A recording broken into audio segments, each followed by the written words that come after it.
Comment? Combien de temps vous êtes resté enfermé dans le camp? Combien de temps vous êtes resté enfermé dans le camp? 11 mois. 11 mois de prison d'abord, et 11 mois au camp de Dachau.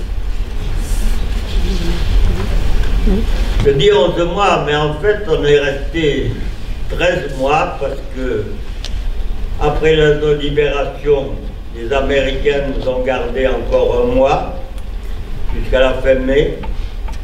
Et après, les plus malades, dont je faisais partie, puisqu'on était obligé de me tenir pour marcher, on nous a envoyés sur l'île de Reichenau pour nous refaire une santé.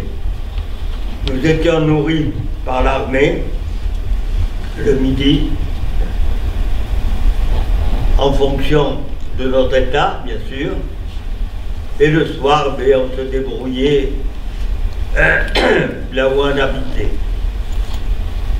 Parce que l'île de Reichenau avait été évacuée de tous ses habitants, à part les personnes âgées qui étaient restées là, et nous sommes rentrés dans les maisons qui avaient été abandonnées quelques heures plus tôt. Voilà comment ça se passe.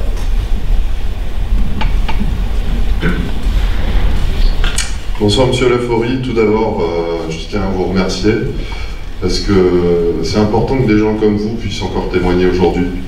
Ça permet de transmettre à nos enfants, à notre génération, ce qui a pu se passer.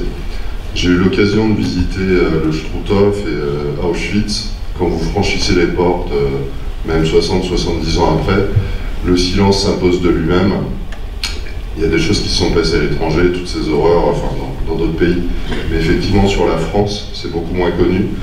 Et votre récit, plein d'émotions, et on voit que vous le vivez, vous nous transmettez ça. C'est quelque chose qui est vraiment très important, donc pour ça, je vous remercie. Et j'ai juste une question, en fait.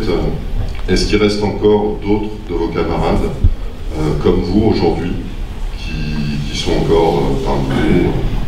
Oui, des anciens camarades de Deis, on reste encore 4 de vivants, mais je suis le seul malheureusement à pouvoir me déplacer encore et pouvoir parler, parce que les autres sont vraiment mal en point. C'est une chance pour nous que vous puissiez le faire. Merci.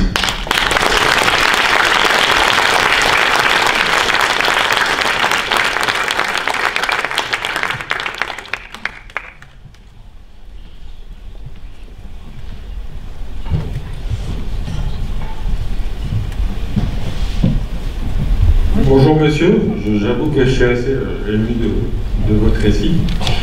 Vous avez commencé à 17 ans parce que vous dites bien que tout le monde, qu'il n'y avait pas de différence, les gens n'avaient pas à subir ça, peu importe leur origine. Et vous disiez à un moment que les gens vous dénonçaient parce qu'ils pensaient que c'était ce qu'ils devaient faire et que c'était bien de faire ça. Je voulais savoir si vous aviez éprouvé de la colère, en fait, s'il y a eu un sentiment de colère qui vous a habité vis-à-vis de ces personnes. Oui, bien sûr. C'était des gens qui collaboraient en nous dénonçant, qui devenaient des collaborateurs du gouvernement de Vichy et donc de l'occupant. Alors évidemment, c'était très mal ça. Moi j'ai été dénoncé 2 fois et j'ai été convoqué à la gendarmerie. J'ai eu de la chance parce que les gendarmes, d'une façon générale, n'étaient pas tellement pour la collaboration. Vous savez, les gendarmes restaient longtemps dans les villages où ils étaient, dans les villes où ils étaient nommés. Donc ils connaissaient tout le monde, pratiquement. Et ils étaient plutôt de notre côté, du côté de la résistance. Je ne dis pas tous, mais pour la grande majorité des gendarmes, ils étaient plutôt de notre côté. Je vais vous dire même que quand ils ont composé les pelotons d'exécution pour fusiller nos 12 camarades, les pelotons étaient constitués GMR et 2 gendarmes. Et les gendarmes ont protesté. Ils ont voulu sortir de là, mais il y a eu un ordre supérieur qui leur est arrivé. Il fallait qu'ils participent à cet assassinat. Voilà tout ce que je peux vous dire. Merci en tout cas, merci beaucoup.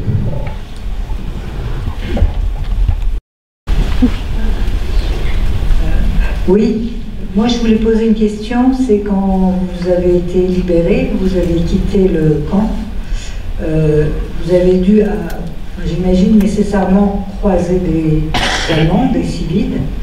Je voulais savoir comment s'étaient passés ces croisements, s'ils ont eu lieu, et comment vous avez été accueillis quand vous êtes arrivé en France à la fin. Moi, je n'ai pas croisé d'Allemands, pour la bonne raison, c'est que on nous a évacués d'abord sur Reichenau pour nous refaire une santé, et on avait évacué les Allemands avant qu'on arrive. Donc, je n'ai pas eu je n'ai pas croisé d'Allemands. Les Allemands qui étaient dans le camp de Dachau, le camp d'Alag, qui était un des plus grands commandos, avaient fui 4 jours avant que les Américains arrivent. Un matin, on s'est réveillé, il faisait jour, alors qu'on parlait toujours au travail la nuit, et j'ai cru, moi, que je m'étais endormi, et j'ai eu peur tout de suite en disant qu'est-ce que je vais prendre, parce que les coups de trick ou les coups de schlag, ça pleuvait facilement. Et puis je me suis penché, j'ai vu que sous le lit qui était en dessous de moi, il y avait encore un gars. Je passe la main sur le chat, c'était des chaliers à 3 étages, et je sens que mon camarade était là aussi.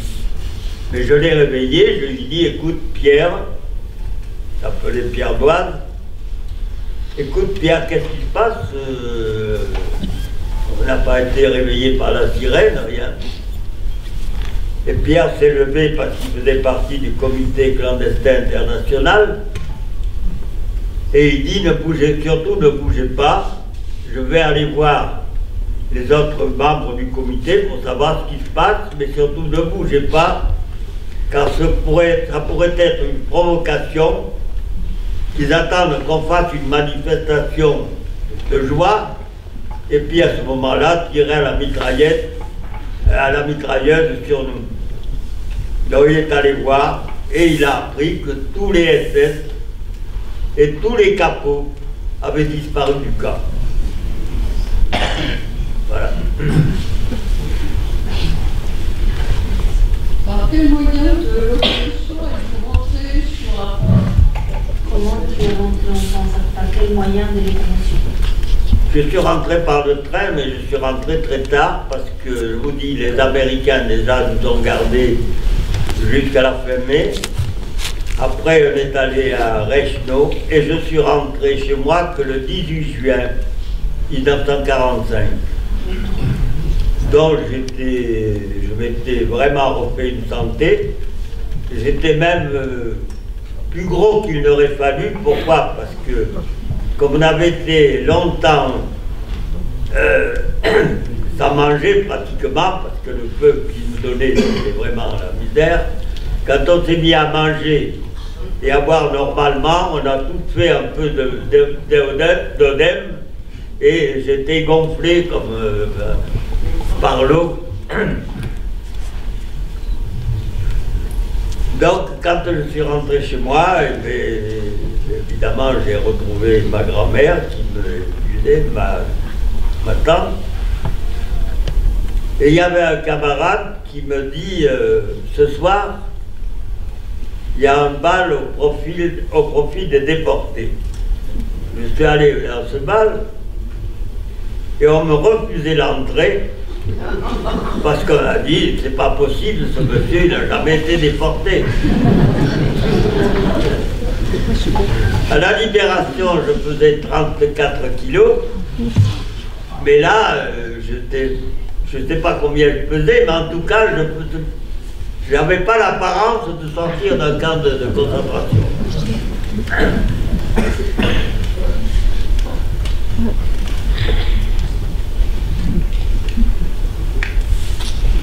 Quand vous êtes arrivé chez vous, est-ce que votre famille était au courant que vous étiez toujours vivant? Non, absolument pas. Il y avait 2 ans que je ne savais pas du tout ce que j'étais passé, ce que j'étais devenu. Donc ils ont été surpris de vous voir arriver? Oui, bien sûr, oui. C'est ma grand-mère, j'étais passé voir une tante qui habitait, la tante à qui j'écris la première lettre d'ailleurs. Et puis après, je suis monté chez ma grand-mère et j'ai surpris ma grand-mère parce qu'en montant une petite côte qui nous amenait à la maison de ma grand-mère, il y avait une boulangerie. Et ce boulanger, c'était un ancien camarade d'école, donc je vais le voir. Il avait été requis pour le STO. Et à sa première permission qu'il a eue, évidemment, il n'était pas reparti, mais il avait le droit, parce qu'il était devenu soutien de famille, son père étant disparu.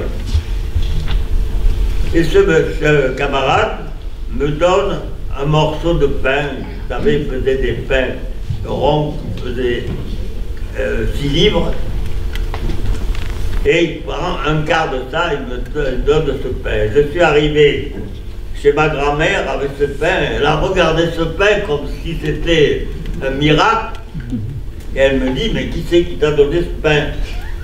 Et je lui dis, eh c'est mon camarade Polo, le boulanger. Mais elle m'a dit, tu sais que pendant 2 ans, j'avais demandé du pain, il n'a jamais voulu m'en donner. Et oui, parce qu'il va vendre au marché noir. Ma grand-mère n'aurait pas pu le payer au marché noir. Voilà la raison.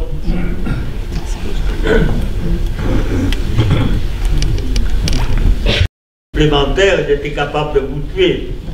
Et plus ils éliminaient de gens, et plus ils montaient en grade dans le camp. Alors vous savez, la gentillesse, il ne fallait pas la chercher de leur côté. Bonsoir.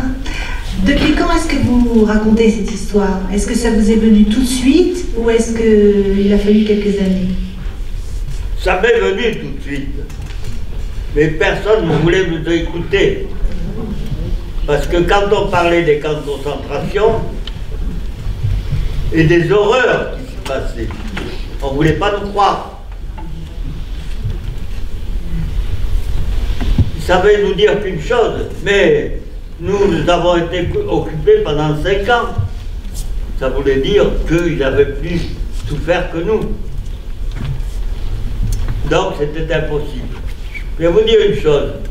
En 1947, avec un camarade, Jean Delbos, qui était du même village, on avait été arrêtés ensemble, on décide de faire une exposition pour faire voir par des photos souvent prises par les Américains, d'ailleurs les libérateurs, ce que c'était vraiment les camps de concentration. Donc on avait fait venir du matériel de Paris et on avait fait une belle exposition. Eh bien, on n'a vu personne.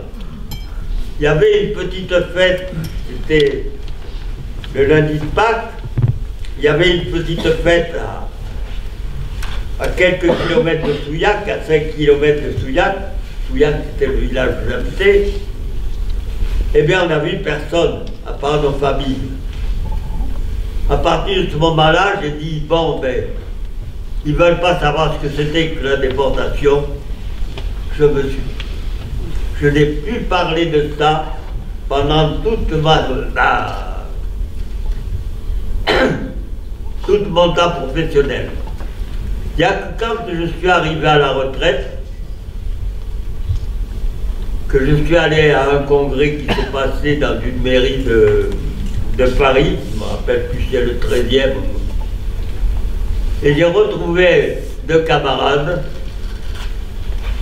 Et j'ai dit maintenant, je suis à votre disposition pour prendre le relais, pour pouvoir porter la parole et dire ce qu'on a suivi. Voilà comment ça s'est passé. Vous vous rendez compte que presque 30 ans, moi je n'ai pas voulu parler. C'est pas que j'ai pas voulu, c'est que les premières fois où j'ai voulu parler, on m'a coupé la parole. Ma mère elle-même, un jour me dit, écoute, je voudrais que tu me racontes ça, je vais copier. Elle avait pris un cahier et elle commence à copier. Elle avait rempli 3 pages et puis elle m'a dit, ah, arrête, arrête, ce que tu me racontes, c'est pas possible, c'est pas possible. Voilà, comment ça se passe.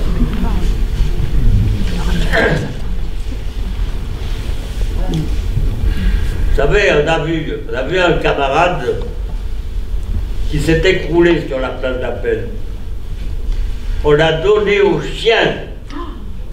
Quand vous racontez ça, c'est vrai que les gens ont du mal à vous croire. Et pourtant, c'est la réalité.